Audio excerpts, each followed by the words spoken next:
Both Wikipedia and Snopes have been guilty of spreading fake news mixed with truth, which is the same as the philosophies of men mingled with Scripture. I myself may be guilty of this to one degree or another. It's a good time for me to say that because this is still considered a highly controversial issue. Snopes promotes fake news with yet another paper published in another science magazine that is posted here.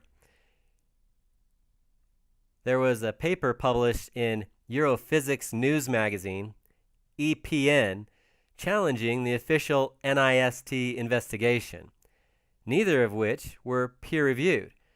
And although the whole NIST process was highly private and highly controlled, which is completely different than the independent peer review process, and NIST even contradicts the known peer-reviewed evidence we've discussed, Snopes still categorizes the 4 scientists who wrote the paper published in EPN as conspiracy theorists.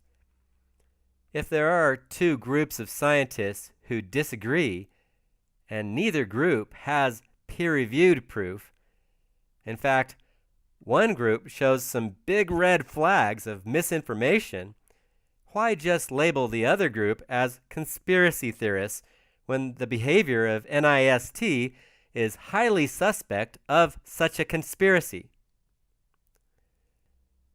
It's not uncommon to see our mainstream media using such labels to discredit those speaking up on controversial issues.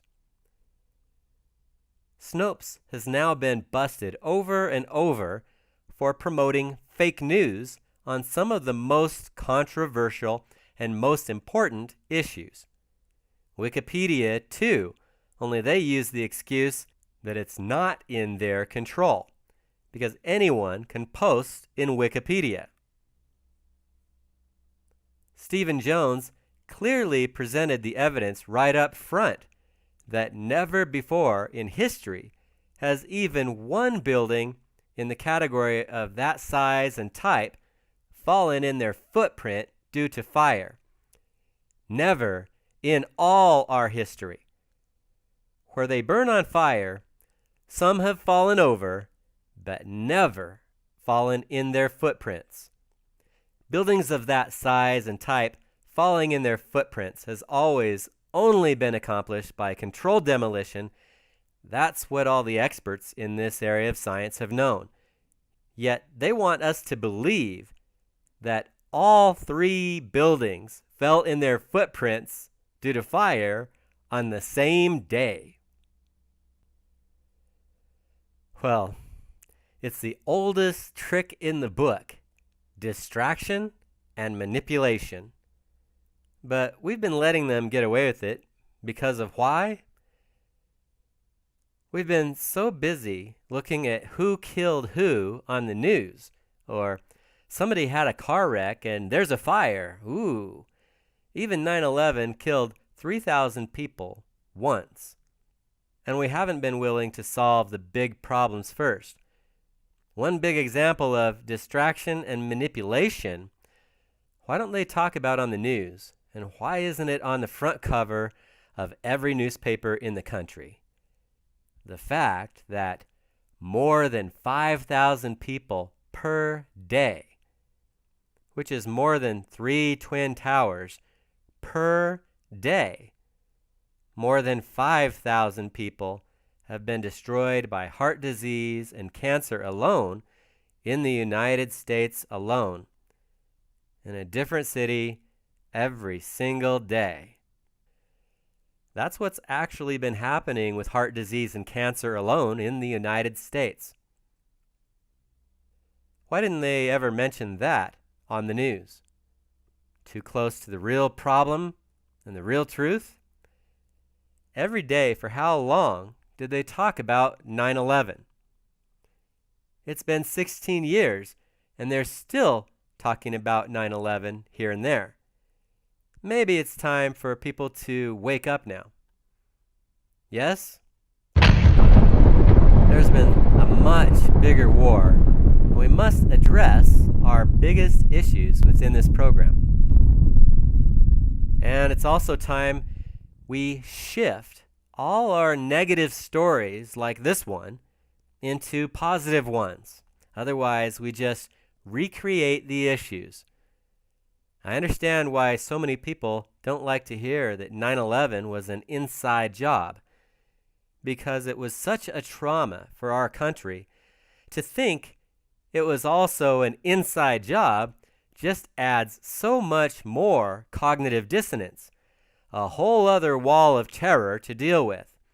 And to think that our mainstream media would blatantly lie every day about it, it just adds even more cognitive dissonance and yet another wall of terror. And we're venturing into all the most abusive areas of our lives with this program, so we must talk about our biggest bummers and shift them into our biggest woohoos. Trump was right to tell them, "You are fake news." Even Wikipedia is guilty, indirectly, since anyone can post on Wikipedia. It looks as though the pharmaceutical industry has paid trolls to delete the story of my father's role in the discovery of the engine of our cells, what produces the power for our cells to work, the sodium-potassium pump. Even the fact that he was the first person to ever even call it that. They're giving a guy in Denmark too much credit who never even called it the sodium-potassium pump or the engine or electric generator of the cells. He never knew anything about that aspect of it.